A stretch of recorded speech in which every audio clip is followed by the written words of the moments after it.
October 25, 1984, 11 p.m.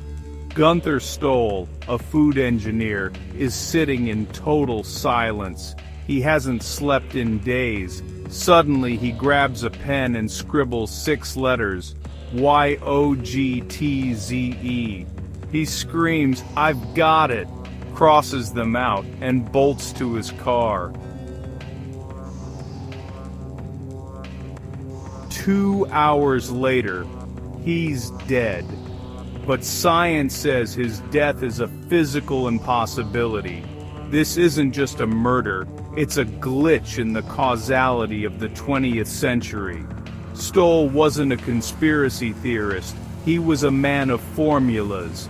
Yet, he told his wife they were coming. That night, he went to a local pub, ordered a beer, and collapsed.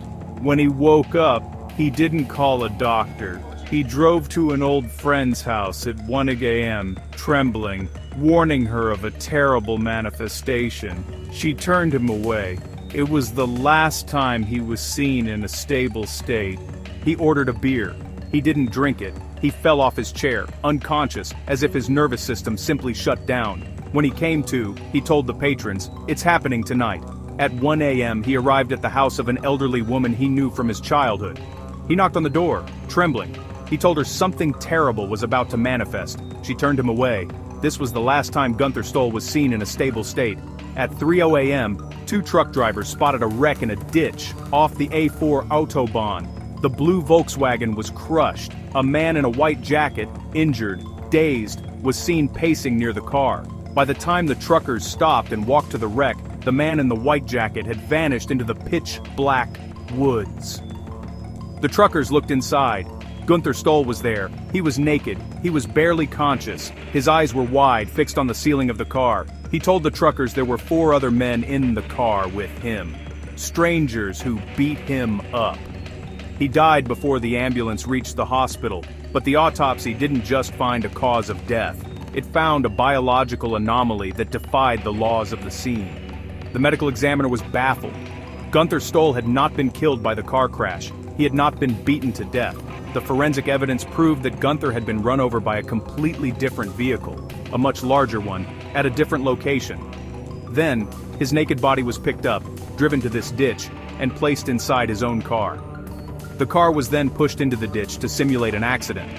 But why? And what does YOGTZE mean? If you search for this word in any language, you find nothing. It is a ghost in the machine. Some cryptographers believe it's a scrambled radio call sign. Others, looking at Günther's background in food science, believe it refers to TZE, a specific yogurt flavoring component that Günther believed was being used for mass poisoning. Was his paranoia actually a whistleblower's death sentence? Was YOGTZE the formula for something that shouldn't exist? Think about the man in the white jacket. The truckers saw him. He was right there. The area around the A4 was an open field followed by dense forest. There was nowhere to hide within the 20 seconds it took the trucks to pull over. Yet, the police dogs found no scent, no footprints, no heat signatures.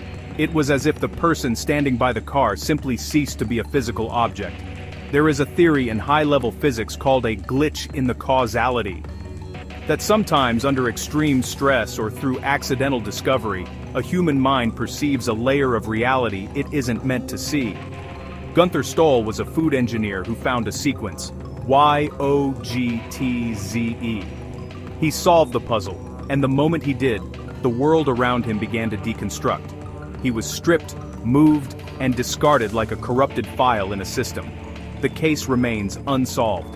The German police have archived it as a bizarre accident, but they cannot explain the second car, the missing clothes, or the 6 letters. If you ever find yourself looking at a pattern in the world that no one else sees, if you find a word that doesn't exist in any dictionary, be careful. Günther Stoll found the answer, and the answer didn't want to be found.